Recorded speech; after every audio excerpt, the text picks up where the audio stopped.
नमस्कार।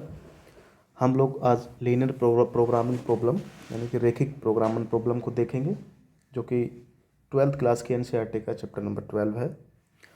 ये एक विशेष प्रकार की प्रॉब्लम है जिसका बेसिक आपका इनइक्वालिटी होता है, जिनको असमीकरण कहते हैं हम लोग हिंदी में।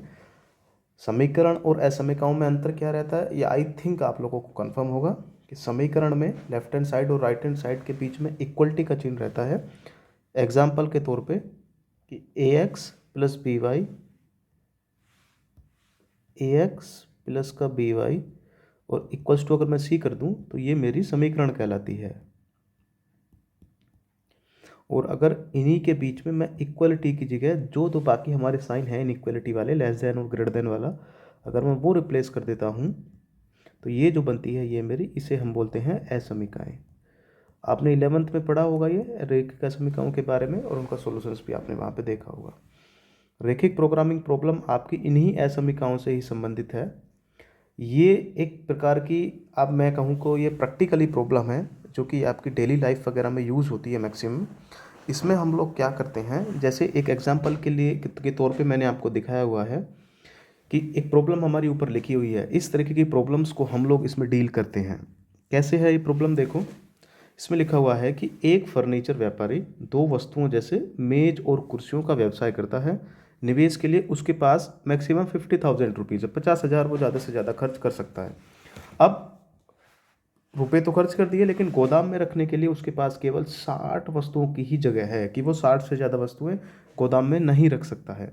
अब ठीक है, ये हो गया आपके पास, यानी कि टोटल अमाउंट उसके पास जिसको वो खर्च कर सकता है वो है आपका मैक्सिमम 50,000, ज़्यादा से ज़्यादा 50,000 है आपका।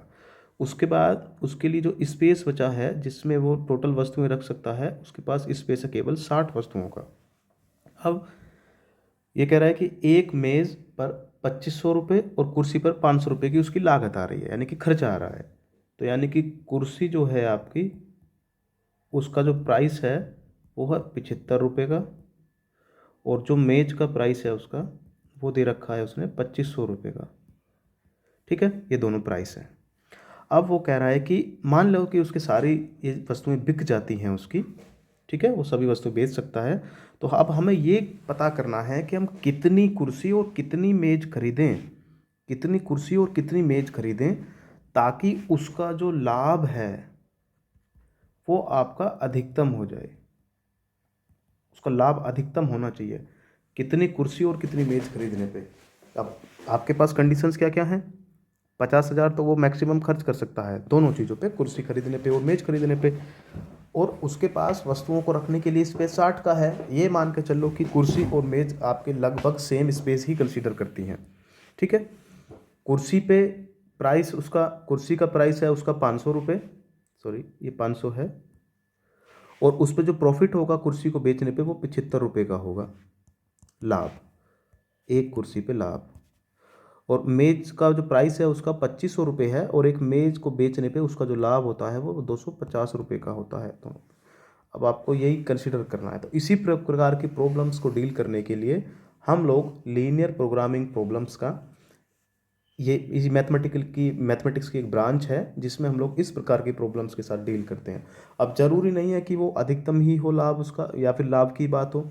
कभी कभी ऐसा भी हो सकता है कि मैन्युफैक्चरिंग भी दिखानी होती है, जो हमारी लागत होती है। आपको पता है प्रॉफिट उसका, एक किसी भी बिजनेस का एक क्या फंडा है कि आप हमेशा कम लागत लगाएं, और आपका जो लाभ है, जो प्रॉफिट है, वो आपका क्या होना चाहिए, उस कम लागत में अधिकतम होना चाहिए। सारे खर्चे आप कंसिडर करते हो, और फाइनल में जो कंसिडर करते हो आप लोग, खर्चे के बाद जो रिवेन्यू होता है उन्हीं का डिफरेंस में आपको लाभ या हानि पता चलते हैं। ठीक है, तो ये थी प्रॉब्लम इस प्रकार की। अब देखो इसको कैसे डील करेंगे और इसको कैसे हम मैथमेटिकल फॉर्म में रिप्रेजेंट करते हैं, इस चीज़ को देखिएगा। यहाँ पे देखिए अभी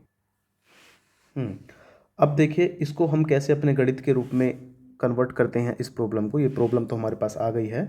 अब देखो इसको कैसे मैथमेटिकली फॉर्म में हम लोग कन्वर्ट करते हैं। देखिए, मान लिया हम लोगों ने कि जो कुर्सियों की संख्या है, या फिर मेज़ों की संख्या, शुरुआत में मेज़ ली हुई थी उसने, मान लिया मेज़ों की संख्या हमारी x है और कुर्सियों की संख्या हमारी y है। प्राइस और वो सब आपको पहले से पता है। ठीक है, अब x और y क्योंकि जब ये संख्याएं हैं तो सीधी सी बात ये हो गई कि ये वैल्यू हमेशा पॉजिटिव ही होंगी, क्योंकि कुर्सियों की संख्या और मेजों की संख्या एक नेचुरल नंबर होगी। ऑब्वियसली बात है, दोनों आपके ऋणोत्तर व्यवरोध होंगे, यानी कि दोनों की वैल्यू आपकी ग्रेटर देन इक्वल टू 0 होगी। ये भी 0 हो सकती है, कोई दिक्कत नहीं है। अब यहाँ देखिए हम लोग कैसे करेंगे। अभी हमने देखा था कि जो मैक्सिमम कैपेसिटी है हमारी, मैक्सिमम कैपेसिटी हम लोग उसके स्पेस के बेस पे देखेंगे कैसे उसको फॉर्मुलेट करेंगे। मान लिया हमने मेजों की संख्या मान रखी है टोटल x, और जो कुर्सी है मेरे पास उनकी संख्या मान रखी है मैंने y। तो अब जैसे लागत देखी थी आपने, ये आपने देखा था कि उसके पास अधिकतम खर्च जो था खर्च करने के लिए वो 50,000 था, यानी कि मैक्सिमम वो 50,000 खर्च कर सकता है, उससे ज़्यादा खर्च नहीं कर सकता, उससे कम हो सकते हैं, वो डिपेंड करेगा चीज़ें क्या कैसे कैसे खरीद रहा है वो। अब क्या हुआ कि मेजों की संख्या x मान ली। अब लागत के अनुसार अगर आप देखेंगे तो आपने क्वेश्चन में देखा होगा कि जो एक मेज की लागत थी, जो एक मेज की लागत थी वो 2500 रुपये थी। मेज 2500 था, और आपने देखा होगा वहाँ पे जो कुर्सी खरीदी थी वो 500 रुपये में खरीदी थी। अब टोटल मेजों की संख्या x हो गई, एक मेज का प्राइस 2500 है, तो टोटल खर्चा कितना आ गया मेज खरीदने में, उसका 2500 इंटू एक्स आ गया मेज खरीदने में। सिमिलरली एक कुर्सी का प्राइस 500 रुपये था, कुर्सियों की संख्या y है, तो कुर्सियों का टोटल खर्च कितना आ गया आपका 500y। अब चूंकि ये मेजों का खर्चा है, ये आपका कुर्सी का खर्चा है, तो टोटल लागत लगा दी हमने, तो टोटल कितनी होगी आपकी 50,000 के आसपास हो गया। ठीक है, तो मतलब अब अगर इसको हम वैसे सोल्व करना चाहेंगे तो आपको दिख रहा है कि ये आपका कंप्लीटली 500 से डिवाइड हो रही है सारी सारी साइड, तो ये कितना बचेगा इसमें, जब 500 से हम लोग डिवाइड करेंगे इसको 5x बचेगा, और ये केवल y बचेगा, और लेस देन इक्वल टू यहाँ पे कितना बच जाएगा आपका, जब हम 500 से डिवाइड कर देंगे तो 100 बच जाएगा ये। ठीक है, ये हो गया हमारा, मान लो चलो इसको समीकरण नंबर फर्स्ट, या फिर असमीका नंबर हमारी फर्स्ट हो गई। ये तो लागत वाली असमीका बन गई। ठीक है, लागत वाली। दूसरी स्पेस वाली बन सकती है हमारी, जगह रखने की जगह आपको पता है उसके पास 60 की जगह है। 60 की जगह का मतलब समझ रहे हैं, 60 की जगह का मतलब है मैक्सिमम 60 है, 60 से ज़्यादा वस्तुएं उसके अंदर नहीं आएंगी, तो ऑब्वियसली बात है ये भी ग्रेटर देन इक्वल टू 60 ही हो गया। अब कुर्सियों की संख्या मैंने x मानी थी, टेबल की संख्या x मानी थी, और चेयर्स की संख्या y मानी थी, तो यानी कि मैक्सिमम दोनों को मिलके 60 ही होना चाहिए, इससे ज़्यादा नहीं होना चाहिए। अब क्योंकि दोनों की संख्या पॉजिटिव ही थी, नॉन नेगेटिव थी, तो ये आ गया, तो ये तीन चीज़ें बन गई हमारे पास यहाँ पे ही है। ठीक, ये दो दिख ही रहा होगा, ये एक्स और वाई दोनों में रेखिक है ना, तो इसलिए इनको लीनियर प्रोग्रामिंग या रेखिक भी कहा जाता है, क्योंकि इसमें रेखिक समीकरण या समीकरण यूज होती हैं। अब हमारी एक चीज़ बची लाभ वाला। लाभ के लिए हम लोग क्या करेंगे, मान लो लाभ को मैं रिप्रेजेंट करूँगा जेड से। ठीक है, अब मुझे एक कुर्सी उस पर टेबल पे या मेज़ पे कितना प्रॉफिट हो रहा था आपने देखा था पीछे, एक चेयर पे उस पर टेबल पे प्रॉफिट था आपका 250 रुपये का। अब टोटल मेज की संख्या हो गई x, तो टोटल प्रॉफिट कितना हो गया 250x। और एक जो आपकी चेयर थी, उस चेयर पे आपका प्रॉफिट पीछे आपने देखा होगा वो था 75 रुपीज़, तो टोटल प्रॉफिट कितना हो गया इस पर 75y। तो ये दोनों पे प्रॉफिट हो गया। अब क्वेश्चन क्या बन गया कि इन कंडीशंस को फॉलो करते हुए, जो इन तीनों कंडीशंस को फॉलो करेंगी, यानी कि एक समीकरण फर्स्ट, समीकरण सेकंड और समीकरण थर्ड, एक्स और वाई की वे सारी वैल्यूज हम लोग लेके आएंगे, जिससे आपका जो ये जेड का मान है ये आपका अधिकतम हो जाएगा, मैक्सिमम हो जाएगा। तो इस प्रकार की ऐसी प्रॉब्लम्स को हम लोग इसको मैथमेटिकली रूप में रिप्रेजेंट कर सकते हैं।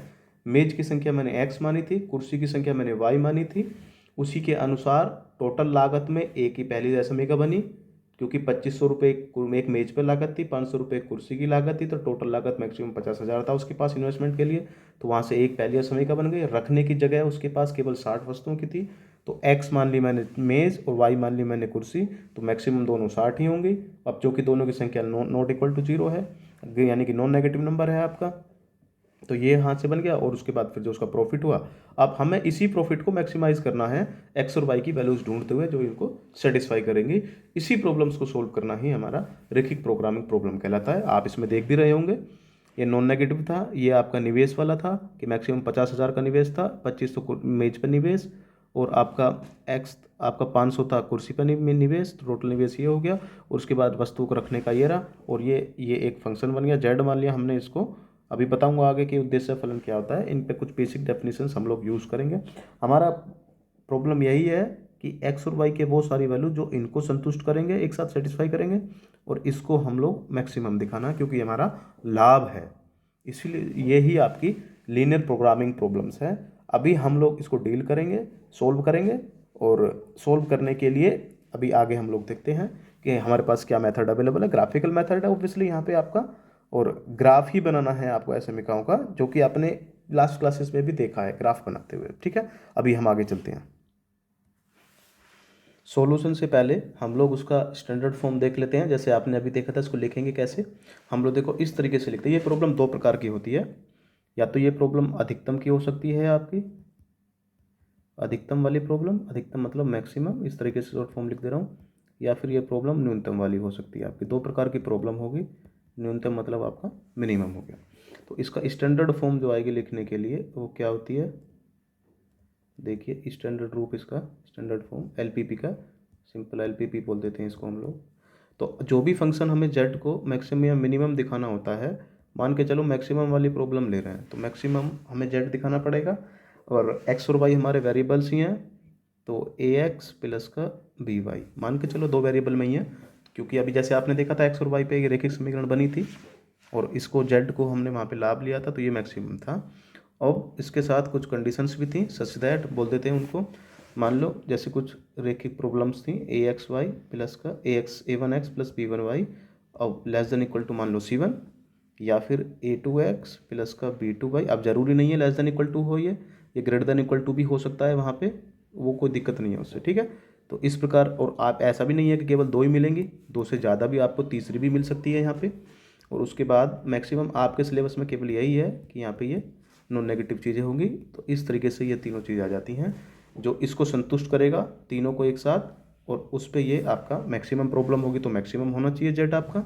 और अगर मे बी ऐसा भी हो सकता है कि ये प्रॉब्लम आपकी मिनिमम की हो, minimum z equals to a x plus b y with respect to these conditions. ठीक है, तो एक्स और वाई की वो सारी वैल्यूज ढूंढनी है जो इनको एक साथ संतुष्ट करेंगे, और आपका ये गिवन फंक्शन आपका मैक्सिमम या मिनिमम रहेगा। ठीक है, अब रेखिक असमीकाओं को सोल्व करने से पहले एक बार मैं आपको रिवाइज करा देता हूँ कि हम लोग कैसे स्ट्रेट लाइंस या फिर असमीकाएं बनाते थे। असमीकाएं बनाने के लिए देखिए हम लोग क्या करेंगे, ग्राफ पे हम लोग प्लॉट करते थे स्ट्रेट। आई थिंक मैं ऐसा मानता हूँ कि आपको स्ट्रेट लाइन प्लॉट करना आता है।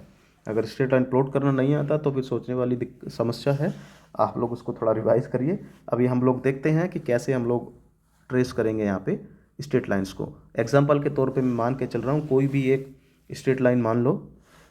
हम लोग एक ग्राफ टाइप ले लेते हैं, ग्राफ टाइप ले लेते हैं एक, हम एक पेज ऐड कर लेते हैं एक्स्ट्रा यहाँ पे, जो हमें बिल्कुल ग्राफ की तरह से लगे। मान लो ये हमने कर लिया, ठीक, ये लगभग मान लो ग्राफ की तरह है ये। इसमें मान के चलो कि हमें एक असमीका दे रखी है, हमने एक असमीका ले रखी है। सिंपल से शुरुआत करता हूँ मैं, x plus y is less than equal to 4। Simple से शुरुआत कर रहा हूँ। इसका मतलब क्या है कि एक्स और वाई की वो वैल्यूज इज जो कि जोड़ने पे 4 या 4 से कम होगा। अब देखिए जब हम इसको ट्रेस करेंगे तो देखिए कैसे आएगा ये।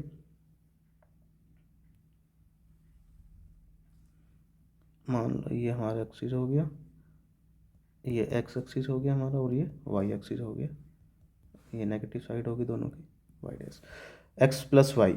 अब आपको क्या करना है, डायरेक्ट असमीका सोल्व नहीं करनी है आपको इस असमीका का समीकरण बना लेना है।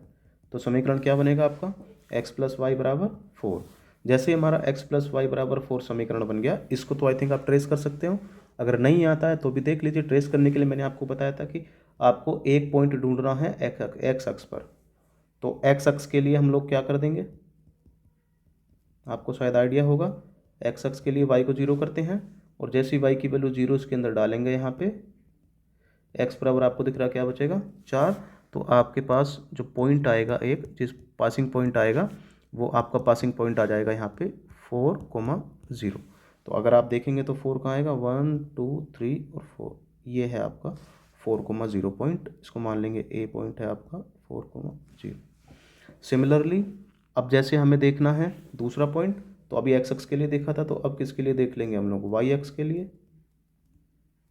तो वाई एक्स के लिए हम क्या रिप्लेस कर देंगे इसमें, एक्स बराबर 0। जैसे ही एक्स बराबर 0 डालेंगे इसके अंदर, तो आपको दिख रहा है वाई बराबर भी कितना आ जाएगा, सीधा सीधा 4।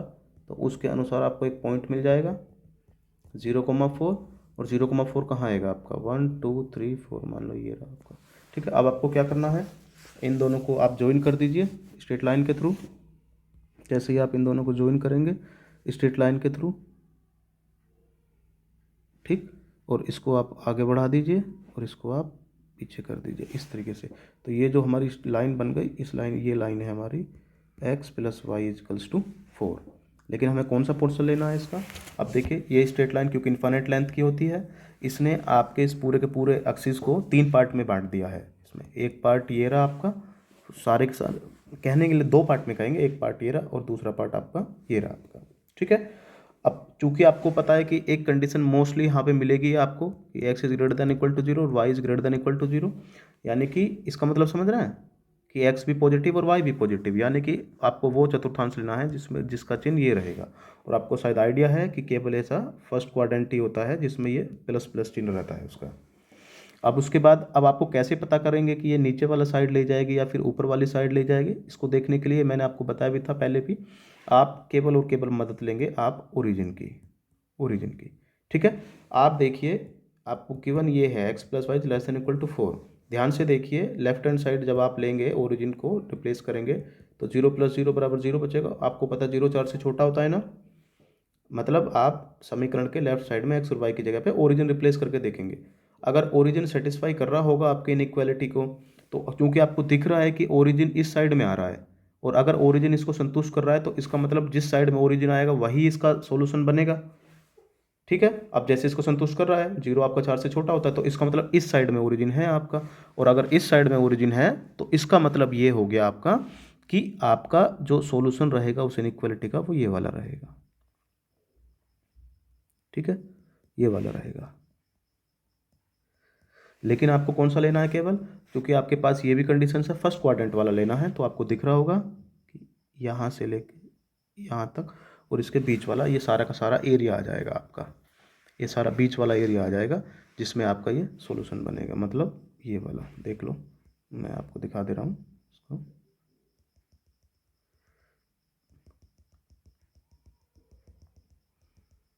देखो ये वाला हमारे पास एरिया आ रहा है, ये रहा।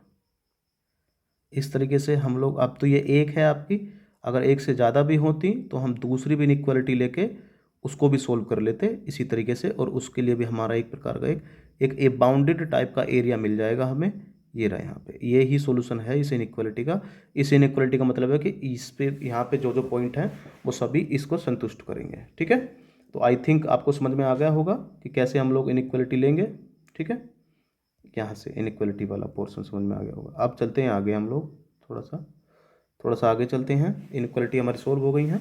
अब हम देखेंगे मेथड्स सॉल्यूशंस का लीनियर प्रोग्रामिंग प्रॉब्लम्स का। अभी ज़रूर नहीं है एक ही हो, अगर एक से ज़्यादा मान के चलो दूसरी भी होती और सपोज करो कि वो इधर आ जाती तो उसके द्वारा जो एरिया था यहाँ पे इस तरीके से, तो फिर हम लोग केवल कॉमन एरिया कंसीडर करते हैं हम लोग, ठीक है। कॉमन एरिया जो दोनों का कॉमन एरिया होगा, देख रहे होगे आपको ये रहा। अगर एक से ज़्यादा होगी तो हम दोनों के अनुसार जो कवर्ड एरिया होगा वही कंसीडर करेंगे, ठीक है। सब पे, बाकी सब पे नहीं जाएंगे, वो क्वेश्चन की सिचुएशन के अनुसार हम लोग उसको चेक कर लेंगे, ठीक है। चलिए आगे चलते हैं। अब हम लोग अब पहुंचते हैं हम लोग सॉल्यूशंस पे, ठीक है। सॉल्यूशन पे देखिए कैसे पहुंचा जाएगा, ठीक है। देखिए हमारा अब सॉल्यूशन से पहले चलिए कुछ बेसिक डेफिनेशन हम लोग देख लेते हैं। बेसिक डेफिनेशंस जैसे इसमें भी लिख रहा है, इसमें इंग्लिश में है, मैं आपको एक्सप्लेन कर दे रहा हूँ हिंदी में। जैसे आपने अभी लीनियर प्रोग्रामिंग प्रॉब्लम देखी थी, लीनियर प्रोग्रामिंग प्रॉब्लम कैसी थी हमारी, इस तरीके की होती थी वो। मान लो ये है maximum z equals to a x plus का बी वाई, दो वेरिएबल में बात कर रहे हैं हम लोग, और ए वन एक्स प्लस का b one y is less than equal to c, और ए टू एक्स प्लस का b two y is less than equal to ही मान लो आप लोग डी मान लिया, where x is greater than equal to zero और y is greater than equal to zero. जरूर नहीं लेस देन इक्वल टू, ये ग्रेटर देन इक्वल टू भी हो सकती है आपकी, ठीक है। अब देखिए ये ना 3 कंडीशन बन रही है आपको, आप इसको 3 सेपरेट कर सकते हो। एक तो ये है आपका सेपरेटली, एक आपकी ये कंडीशंस बन रही हैं दोनों आपकी, ठीक है। तो इसी के अनुसार अब हमारी कुछ डेफिनेशंस आएंगी। जैसे हमारी पहली डेफिनेशन होती है ऑब्जेक्टिव फंक्शन, जिसको हम लोग उद्देश्य फलन भी बोलते हैं हिंदी में। ऑब्जेक्टिव फंक्शन मतलब उद्देश्य फलन। ये क्या होता है उद्देश्य फलन? ये जो फंक्शन होता है ये वही है जैसे जिसको हम लोग जेड कंसिडर कर रहे हैं, ये वाला, जिसको आपको मैक्सिमम या मिनिमम दिखाना होता है। मतलब वो फंक्शन, ऑब्वियसली बात है ये एक्स और वाई का ही रहेगा, क्योंकि आपको इसमें भी दिख रहा होगा कि एक्स और वाई में है ये। तो इसकी डेफिनेशंस कैसे आएगी? वह फंक्शन जिसे या तो आपको मैक्सिमम दिखाना है यानी कि अधिकतम दिखाना है, या फिर उसको न्यूनतम दिखाना है, जिसका आपको अधिकतम या न्यूनतम मान ज्ञात करना है, उसको हम लोग बोलते हैं उद्देश्य फलन यानी कि ऑब्जेक्टिव फंक्शन। ठीक है, ये ऑब्जेक्टिव फंक्शन हो गया हमारा, ये रहा जेड वाला। उसके बाद अब इसके अनुसार डेफिनेशन होगी, अब इनके अनुसार भी डेफिनेशन आएगी। ठीक है, तो इनको बोलते हैं हम लोग, एक दूसरी डेफिनेशन निकल के आती है, जैसे इसमें भी आप देख रहे होंगे, ये आपका ऑब्जेक्टिव फंक्शन है, ये उसकी इंग्लिश में डेफिनेशन हो गई। उसके बाद नेक्स्ट में आता है आपका ये कंस्ट्रेंट।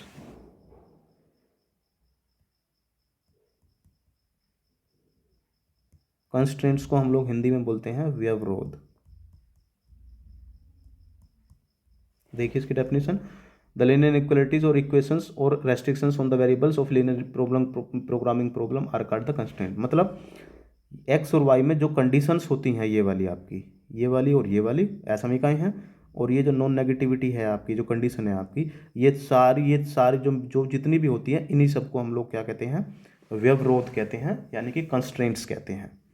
यानी कि जैसे इसमें अगर हम इसको कंसिडर करें तो ये समीकरण फर्स्ट हो गई, ये समीकरण सेकंड हो गई, और ये आपकी थर्ड हो गई। तो ये तीनों समीकरणें एक साथ मिलके कंस्ट्रेंट या फिर व्यवरोध कहलाती हैं। उद्देश्य फलन ये हो गया आपका, और ये तीनों मिलके आपकी कंस्ट्रेंट हो गई। कोई भी अगर आप लीनियर प्रोग्रामिंग प्रॉब्लम लेंगे, उसमें आपको ये दोनों चीज़ें मिलेंगी। सबसे स्टार्टिंग में आपको उद्देश्य फलन मिलेगा, जिसको मैक्सिमम या मिनिमम दिखाना है। उसके बाद फिर आपके ये कंस्ट्रेंट मिलेंगे, जिनके रेस्पेक्ट में आपको वो गिवन कंडीशन सेटिस्फाई करनी है, उनको हम लोग कंस्ट्रेंट बोलते हैं। ठीक है, कंस्ट्रेंट हो गया। अब यहीं पे एक डेफिनेशन निकल के आएगी आपकी, कुछ डेफिनेशंस और आएंगी, जैसे मैं चाह रहा था बाद में बताऊं, लेकिन चलिए अब यहाँ हैं हम लोग, यहीं बता देते हैं इसी को ध्यान में रखते हुए। जैसे देखिए यहाँ पे एक डेफिनेशन आपको निकल के आएगी, ये वाली देखिए, इसका नाम है, यहाँ पर देखिए इसको, फिजिबल रीजन। ठीक है, फिजिबल रीजन, देखिए ये रहा फिजिबल रीजन, इंग्लिश में बोलते हैं इसको सुसंगत क्षेत्र, फिजिबल रीजन को।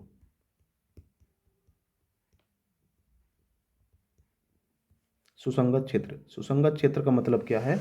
ये जो आपका फिजिकल रीजन होता है, ये उन सभी वैल्यूज का सेट होता है आपका, जो कि कंस्ट्रेंट, अभी आपने डेफिनेशन पढ़ी कंस्ट्रेंट की, इनके बीच में जो भी क्षेत्र आपका आता है, उसी को हम लोग फिजिबल क्षेत्र यानी कि फिजिबल या फिर फिजिबल रीजन या सुसंगत क्षेत्र कहा जाता है। मतलब जितनी भी आपकी रेखिक असमीकाएं होंगी, और रेखिक असमीकाओं के साथ साथ यानी कि ये वाली जो भी कंस्ट्रेंट होंगी आपकी, ये वाली कंस्ट्रेंट, ठीक, और इन कंस्ट्रेंट, ये वाली कंस्ट्रेंट, इनसे जो भी रीजन आपका बाउंडेड आएगा, जैसे मैंने अभी आपको पीछे बताया था कि हम लोग कैसे निकालेंगे इस रीजन को, जो भी क्षेत्र आएगा इनसे, इनके अंदर जो आएगा, जैसे इसमें आपको दिख रहा होगा, ये वाला क्षेत्र है आपको यहाँ से लेके ये वाला क्षेत्र, ठीक है, ये वाला, इसको हम लोग सुसंगत क्षेत्र बोलते हैं, यानी कि फिजिबल रीजन बोलते हैं इसको। उसके बाद निकल के आता है, इस फिजिबल रीजन के साथ ही एक डेफिनेशन निकल के आती है आपकी सुसंगत क्षेत्र की। इनको सबको, सारे डेफिनेशंस को मैं एक साथ दे दूंगा आपको। सुसंगत क्षेत्र, ये रहा आपका फिजिबल सॉल्यूशन। ठीक है, फिजिबल सॉल्यूशन या फिर सुसंगत क्षेत्र का मतलब क्या है? सुसंगत क्षेत्र का इसका मतलब ये है कि इस सुसंगत क्षेत्र के अंदर वे सारे मान, सुसंगत क्षेत्र के, या सुसंगत हल बोलेंगे उसको, ये रहा सुसंगत हल, जो कि आपका सुसंगत क्षेत्र में वो भाग जो कि आपके कंस्ट्रेंट को यानी कि व्यवरोधों को संतुष्ट करता है, क्योंकि ऐसा नहीं है सारे संतुष्ट करेंगे, तीन सबको मिलके संतुष्ट करता है, आपका क्या कहलाता है? सुसंगत हल कहलाता है आपका। ठीक है, सुसंगत हल कहला गया आपका सुसंगत हल। ठीक है, ये आपका सुसंगत हल कहलाता है, जो कि सारे के सारी एक साथ एक्स और वाई के वो सारे की सारी कंडीशंस या क्षेत्र आएगा, जो कि टोटल सेटिस्फाई करेगा सारी कंस्ट्रेंट्स को, उसको सुसंगत क्षेत्र बोलेंगे। अब यहीं से एक डेफिनेशन निकल के आएगी इसी सुसंगत क्षेत्र के बाद, ऑप्टिमल सॉल्यूशन की, केवल ऑप्टिमल, फिजिबल नहीं, अभी केवल सॉल्यूशंस की। ठीक। ठीक है। ऑप्टिमल सॉल्यूशंस की, ऑप्टिमल सॉल्यूशंस का मतलब इसको बोलते हैं, हिंदी में बोलते हैं इसको इष्टतम मान, ठीक है, या ऑप्टिमम वैल्यू बोल लो या फिर ऑप्टिमम सॉल्यूशंस बोल लो, ठीक है। ऑप्टिमम सॉल्यूशंस क्या होता है कि, या इष्टतम मान की मैं अभी परिभाषा बताऊं ऑप्टिमम वैल्यू की अभी, जिस पे आपका वह वैल्यू एक्स और वाई का वह मान जिस पर आपका जो उद्देश्य फलन है, जो उद्देश्य फलन है वो आपका अधिकतम या न्यूनतम होता है, अधिकतम या न्यूनतम। अधिकतम वाला है तो अधिकतम होना चाहिए, न्यूनतम वाला है तो न्यूनतम होना चाहिए। वह मान आपका क्या कहलाता है, यहाँ पे जो भी ये मान है वह मान कहलाता है आपका इष्टतम मान, वह वैल्यू एक्स और वाई की, ठीक है। एक्स और वाई का वह मान एक्स व वाई जिस पे ये आपका अधिकतम वाली है तो अधिकतम होना चाहिए उद्देश्य फलन, और न्यूनतम वाली है तो न्यूनतम होना चाहिए, ठीक है। अब उसके बाद डेफिनेशन निकल के आती है ऑप्टिमम फिजिबल सॉल्यूशन की। ऑप्टिमम फिजिबल सॉल्यूशन का मतलब क्या है, इसको बोलते हैं हम लोग इष्टतम हल। मैं लिख दे रहा हूँ इष्टतम हल। अब देखिएगा छोटी सी डिफरेंस है, इष्टतम मान का मतलब क्या था, जिसपे आपका z की वैल्यू उद्देश्य फलन का मान अधिकतम या न्यूनतम होगा। अब इष्टतम हल क्या हो गया, इष्टतम हल वह वैल्यू होगी, ठीक है, इष्टतम हल वह वैल्यू होगी जो नंबर एक व्यवरोधों को संतुष्ट कर रही होगी, व्यवरोधों को संतुष्ट कर रही होगी, ठीक है, यानी कि फिजिबल होगी। और उस पे जो आपका नंबर दो क्या है, जो जेड है अधिकतम वाली प्रॉब्लम है तो अधिकतम हो रहा होगा, यानी कि आप मैं ऐसे बोल सकता हूँ उसका वो उस पे मान उसका इष्टतम मान आएगा।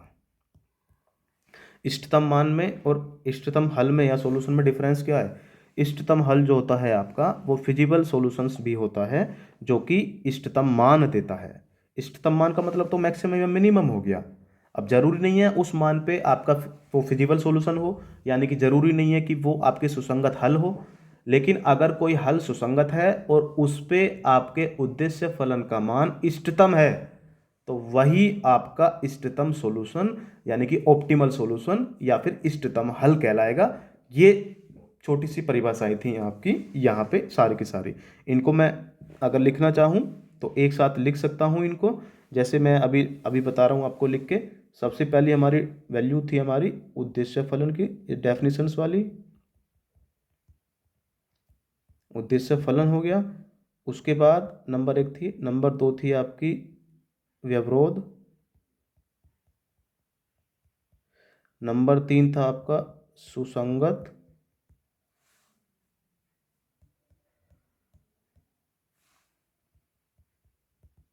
नंबर तीन था आपका सुसंगत क्षेत्र। उसके बाद नंबर चार थी आपकी सुसंगत हल। उसके बाद पांच थी आपकी इष्टतम मान, और नंबर छः थी आपकी इष्टतम हल। हमें फाइनल में जाके इष्टतम हल ही निकालना होता है। अब क्या क्या डेफिनेशन थी, उद्देश्य फलन का मतलब है जिस जिस यानी कि जेड की जो वैल्यू है आपकी जिसको आपको मैक्सिमम मिनिमम दिखाना है वही उद्देश्य फलन कहलाती है। व्यवरोध का मतलब है जो भी आपकी असमीकाएँ हैं वो सारी, और जो भी नॉन नेगेटिविटी कंडीशन है आपकी ये वाली, इनको एक साथ संतुष्ट करेगी वो व्यवरोध कहलाएगी हमारा। सुसंगत क्षेत्र का मतलब है जो इनसे मिलके बनती है आपकी सारा रीजन सुसंगत क्षेत्र कहलाता है। सुसंगत हल का मतलब क्या है, सुसंगत क्षेत्र के वो पॉइंट जो कि आपको व्यवरोधों को एक साथ संतुष्ट करते हैं सुसंगत क्षेत्र या सुसंगत हल कहलाते हैं। और इष्टतम मान का मतलब क्या है, इष्टतम मान का मतलब एक्स और वाई का वो मान जिस पे आपका जेड या तो मैक्सिमम है तो मैक्सिमम होगा, मिनिमम वाली प्रॉब्लम है तो मिनिमम होना चाहिए, वो इष्टतम मान कहलाएगा। और इष्टतम हल क्या होगा, एक तो सबसे पहले तो वो सुसंगत हल होगा, और दूसरा प्लस वो जो मान आएगा वो आपका इष्टतम मान होगा। तो ये परिभाषाएं हैं आपकी, इन परिभाषाओं के साथ ही हम लोग आगे बढ़ेंगे। और अब इनका सॉल्यूशन देखते हैं। सॉल्यूशन में कुछ ज़्यादा एक्स्ट्रा नहीं है हमारा यहाँ पे, केवल एक ही प्रमेय है और उसी प्रमेय को आपको याद रखना है। वो प्रमेय कौन सी है, अब देखिए हम लोग सोल्व करते हैं। ग्राफिकल मेथड होता है सोल्व करने का, ठीक है। देखिए कुछ हमारी एक दो प्रमेय हैं, बस उसी प्रमेय पर डिपेंड है आपका पूरा इसका सॉल्यूशन। कैसी है प्रमेय, देखो यहाँ पे जैसे आपका थ्योरम नंबर 1 है, आप इसको देखो थोड़ा ध्यान से। ये आपके बुक में भी है, ये रहा यहाँ पे थ्योरम नंबर 1 क्या कह रहा है ये आर, चलो इसने मान लिया फिजिबल रीजन, आप समझ गए होगे, फॉर एलपीपी, ठीक है। और ये आपका उद्देश्य फलन हो गया, ऑब्जेक्टिव फंक्शन हो गया, और जेड ऑप्टिमम वैल्यू है। तो ये क्या कह रहा है, when z has an optimum value, ठीक है, वेयर द वेरिएबल एक्स और y are subject to constraint describe by the linear equality, this optimal value must occur at a corner point. अब यहाँ पे एक डेफिनेशन आएगी आपकी कॉर्नर पॉइंट पे या vertex of A feasible region. Feasible क्षेत्र तो कंप्लीट क्षेत्र हो गया आपका, लेकिन अब यहाँ पे एक डेफिनेशन आएगी जिसे, जैसे इसने कहा है, एक डेफिनेशन आ रही है यहाँ पे कॉर्नर पॉइंट की, ठीक है। कॉर्नर पॉइंट देखिए क्या होता है आपका,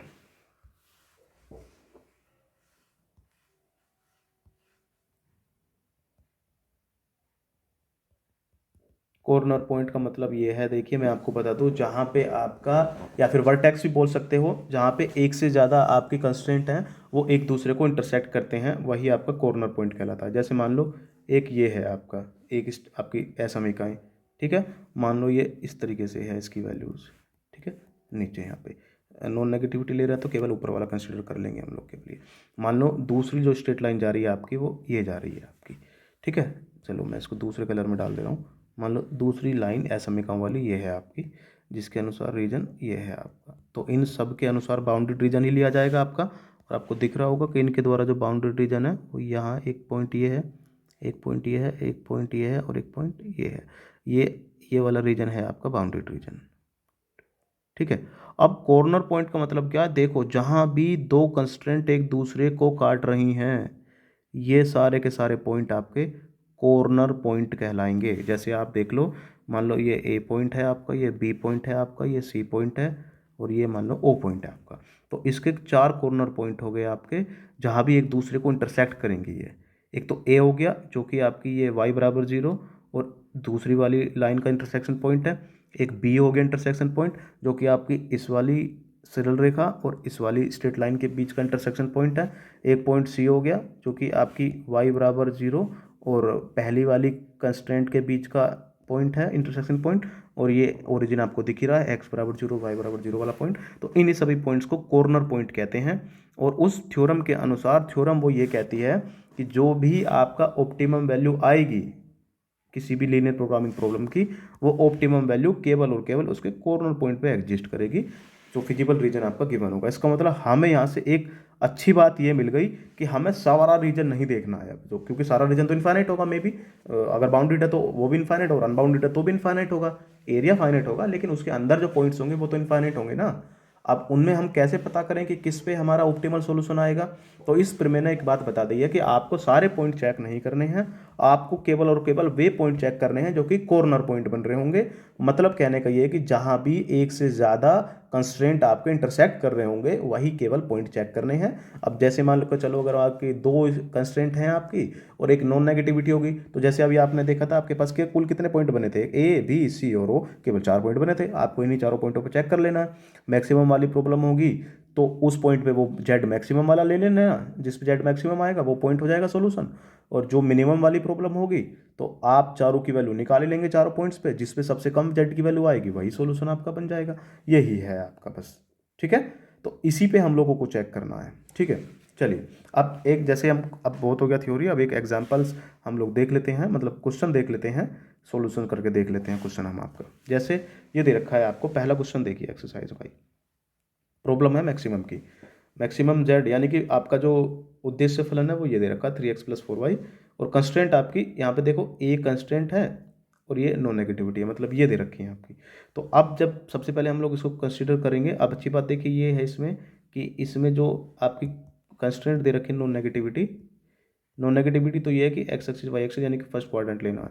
और जो ये पहले दे रखी है x+y ≤ 4, ये देख लो आपकी वही है जो हमने अभी पीछे कंसीडर की है। तो जब जैसे हम लोग लाइन ड्रॉ करेंगे आपको याद होगा कि इस तरीके से ये लाइन जाएगी आपकी, x+y = 4 वाली लाइन है ये। तो एक पॉइंट ये बनेगा आपका 0,4 और एक पॉइंट आपका ये बनेगा 4,0। तो ये आपका ओरिजिन है, तो 0,0। आपको अगर फिजिबल रीजन देखना है इसका, तो देखिए फिजिबल रीजन ये रहा आपका, यहाँ पे फिजिबल रीजन मिल गया आपको। कौन सा वाला फिजिबल रीजन मिल गया, देखिए ये रहा आपका फिजिबल रीजन, ये रहा यहाँ से लेके और यहाँ तक, ये बाउंडेड है ना, क्योंकि आपको देखा होगा ये नीचे वाला एरिया आएगा इसके लिए। X plus y less than equal to 4 कराया था मैंने आगे अभी। ओरिजिन की तरफ वाला एरिया लेना है आपको, ये वाला एरिया आ गया आपका, ये फिजिबल रीजन कहला गया। ठीक है, अब फिजिबल रीजन तो आपको मिल गया, लेकिन अब क्योंकि अभी आपने पढ़ा था कि आपकी जो ऑप्टिमम वैल्यू है वो वहाँ मिलेगी जहाँ आपका कॉर्नर पॉइंट बनेंगे। अब कॉर्नर पॉइंट कौन कौन से हैं, एक तो ये रहा कॉर्नर पॉइंट आपका, इसको मान लो ए नाम दे दिया, एक कॉर्नर पॉइंट ये रहा, इसको बी नाम दे दिया, ये ओ है ये आपके पास। तो आपके पास 3 पॉइंट मिल गए यहाँ पे। एक पॉइंट मिलेगा ओ मूल बिंदु 0,0, एक पॉइंट मिल गया ए 0,4 और एक पॉइंट मिल गया बी 4,0। अब एक छोटी सी टेबल सी बना लो और इन चारों पे जेड की वैल्यू कंसिडर कर लो कि जेड की वैल्यू कहाँ है, कितनी है, कौन से पॉइंट पे। तो यहाँ पे आपका जेड की वैल्यू आ जाएगी और यहाँ पे आपका जो भी कॉर्नर पॉइंट है वो पॉइंट आ जाएगा। ठीक है, तो मान लो मैं पहला पॉइंट ले रहा हूँ ओ आपका 0,0, उसके बाद ए आ जाएगा आपका 0,4 और उसके बाद आपका फिर बी आ जाएगा 4,0। जेड बराबर आपका है 3x प्लस में 4y। तो पहले ए पॉइंट पे निकाल लो वैल्यू इसकी। ठीक है, ए उस पे ओ पॉइंट पे जेड देखो, एक्स भी 0 वाई भी 0, तो ओवरऑल वैल्यू 0 आ गई। ठीक है, उसके बाद फिर हम किस पे चेक करेंगे, ए पॉइंट पे चेक करेंगे हम लोग। और जैसे ही ए पॉइंट पे चेक करेंगे तो देखो कैसे आएगा, ए पॉइंट पे जब चेक करेंगे ए पे जेड देखो, ए वैल्यू 0,4 है यानी कि वाई की वैल्यू 4, एक्स की वैल्यू 0। रिप्लेस कर दो इसके अंदर, एक्स की वैल्यू तो 0 हो गई, वाई की वैल्यू 4 हो गई, तो कितना आ गया ओवरऑल वैल्यू 16 आ गई आपकी। ठीक है, इसी प्रकार फिर बी वाले पॉइंट पे चेक कर लेंगे हम लोग।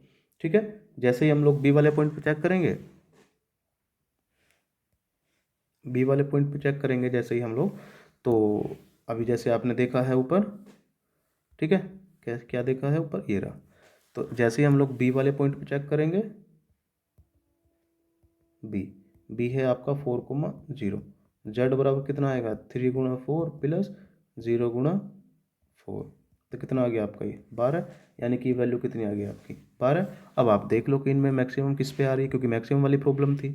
अब मैक्सिमम आपको दिख रहा है इस पॉइंट पे आ रही है ना, 16 वैल्यू आ रही है आपकी, जो कि ए पॉइंट पे आ रही है। तो यानी कि इसका जो सोल्यूशन बनेगा, यानी कि इसका जो हल बनेगा वो ये मैक्सिमम वैल्यू ये रही आपकी, तो हल बन जाएगा इसका, क्योंकि ए पे आ रही है, ए वाला पॉइंट है 0,4, तो सॉल्यूशन में x बराबर तो 0 आ जाएगा और y बराबर कितना आ जाएगा आपका 4, और जो आपकी ऑप्टिमम वैल्यू आएगी, इष्टतम मान आएगा, वो z बराबर कितना आ जाएगा आपका 16। ये इसका सॉल्यूशन हो गया। सॉल्यूशन का मतलब है x और y की वैल्यू फाइंड आउट करनी।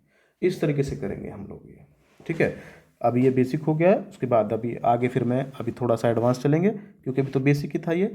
अब जैसे सेकंड क्वेश्चन नंबर 2 भी है, अगर आप चाहो तो इसको आप अटेम्प्ट कर सकते हो, क्योंकि इसमें 2 लाइन दे रखी हैं, बस आपको लाइन को सोल्व करना भी आना चाहिए। ठीक है, तो ये बेसिक था, इसको हम लोग फिर अभी देखेंगे, नेक्स्ट वीडियोज़ में देख लेंगे हम लोग उसको। ठीक है, ओके, थैंक यू।